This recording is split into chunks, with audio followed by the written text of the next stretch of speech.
আজকে জুন মাসের 20 তারিখ 2026 সাল। এই মুহূর্তে আমরা আছি চট্টগ্রাম জেলার মিরসরাই উপজেলার বড়তাকিয়া ছড়া ঝর্ণা, যেটা অনেক পাহাড়ের অনেক উপরে 2 কিলোমিটার হেঁটে পিছল পাহাড় পাথরের উপর দিয়ে প্রায় 3টা ঝর্ণা পার হয়ে আমরা সর্বোচ্চ ঝর্ণার চূড়ায় কিছু দাঁড়িয়েছি। অনেক কষ্টের পরে আমরা একটা অর্জন করলাম, সেটা হচ্ছে ছড়া ঝর্ণার চূড়ান্ত পাহাড়ের চূড়ায় ওঠা। এই যে একটা বাস্তবতা অভিজ্ঞতা, পিছল রাস্তায় এই অভিজ্ঞতা অর্জন করে আমার বয়স প্রায় 64-65+। এইখানে এসে অনেকেই আমার দিকে অনেক কৌতুক করছে যে এই দীর্ঘতা কিভাবে এত উপরে উঠবে বা উঠছে, এটা নিয়ে বিষয়। তো আমি পৃথিবীর সকল মানুষকে অসাধ্য সাধন করার জন্য একটা বিষয় উল্লেখ করে বলতে চাচ্ছি মাসে, যে পৃথিবীতে যত কঠিন কাজ আছে, সেই কাজটা যে কত কঠিন এটার পরিমাপ নির্ণয় করতে হবে। তার পুরস্কারটাকে বিশ্লেষণ করবে, পুরস্কারটাকে মূল্যায়ন করলে কাজটা নিশ্চয়ই কঠিন ছিল কি সহজ ছিল এটা বোঝা যাবে। তো আল্লাহ রাব্বুল আলামিন মানব জীবনের সবচেয়ে চূড়ান্ত পুরস্কার দিবে জান্নাত। এই জান্নাতে যাওয়ার এই পুরস্কারটা লাভ করতে হলে যে পথটা অতিক্রম করতে হবে, পাহাড়ের মতো শক্ত পিছল রাস্তা, ইমানটাকে নিয়ে সেই পিছল রাস্তায় হাঁটতে হয়।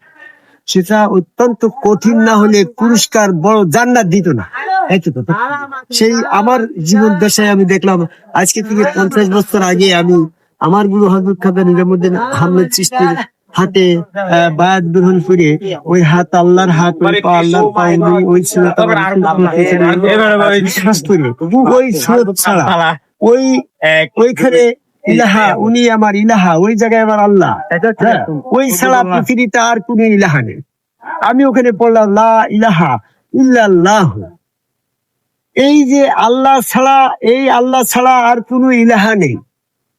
এই আল্লাহর পরে ইলাহা সাব্যস্ত করে সেখানে ওই হাত আল্লাহর হাত, ওইটাই আমার ইলাহ, ওই জায়গায় সেজদার মাধ্যমে প্রমাণ করলাম যে এই ইলাহ ছাড়া পৃথিবীতে আর কোনো ইলাহ নেই।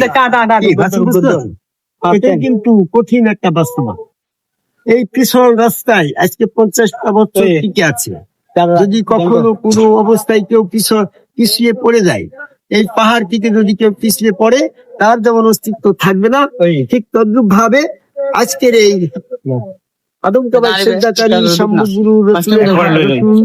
উনি আমার রসুল, ওই হাত আল্লাহর হাত, ওই পা আল্লাহর পা, ওই চেহারা আল্লাহর চেহারা, আল্লাহ পৃথিবীতে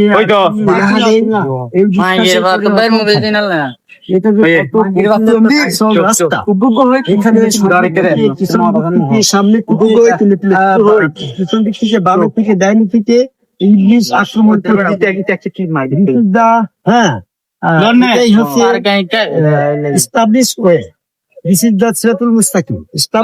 মানে প্রতিষ্ঠিত, মানে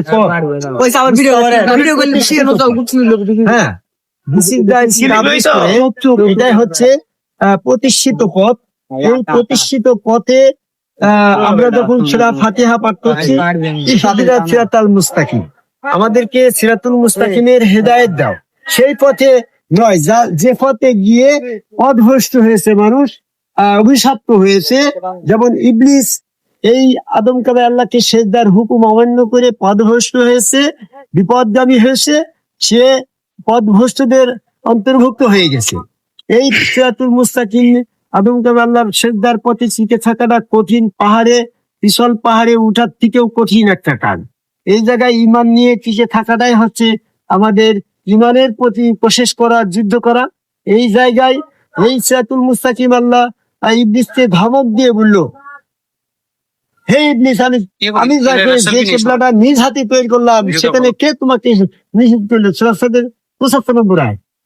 এই যে আল্লাহ বলছে হাযা সিরাতুন আলাইয়া মুস্তাকিম, হ্যাঁ, ইহাই হচ্ছে আল্লাহ পাকের কাছে পৌঁছানোর একমাত্র প্রতিষ্ঠিত সরল সোজা পথ।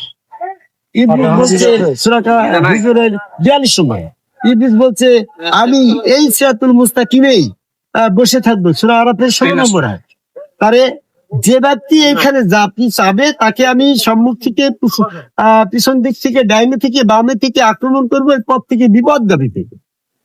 আর আল্লাহ বলছে যে ব্যক্তি এই কথার পরে মিনহুমুল মুকলাসিন, যে মুকলাসিন থাকবে তাকে তুমি পথভ্রষ্ট করতে পারবে না। সূরা হিজর 39। তো আমি মনে করি এই পথে যে টিকে থাকবে মুকলাসিন ভাবে, একনিষ্ঠ ভাবে, এই সিরাতুল মুস্তাকিম আদম সুদ্দার পথে যারা টিকে থাকবে তাদের মহাপুরস্কার জান্নাত দেওয়া হবে।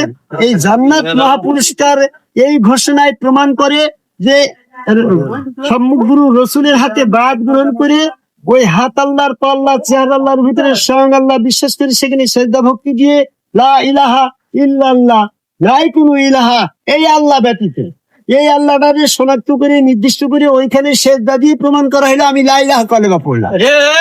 এই লা ইলাহা কালেমা পড়ার বাস্তবতা হচ্ছে সেজদা।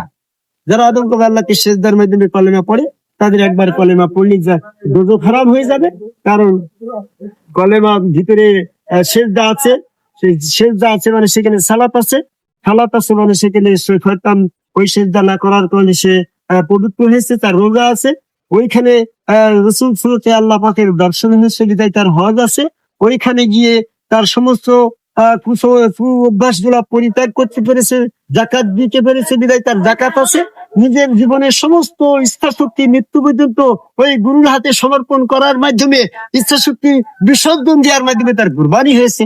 তাই এক লা ইলাহা ইল্লাল্লাহ মুহাম্মাদুর রাসূলুল্লাহ এই কলেমা যে পড়েছে, এই আদম কবে আল্লাহকে সেজদার মাধ্যমে সম্মুখ গুরু রসুলের সুরতের ভিতরে আল্লাহকে নির্দিষ্ট করে সেখানে সেজদার মাধ্যমে যারা এই কলেমা একবার পড়েছে তার জন্য দোজখ হারাম হয়েছিল।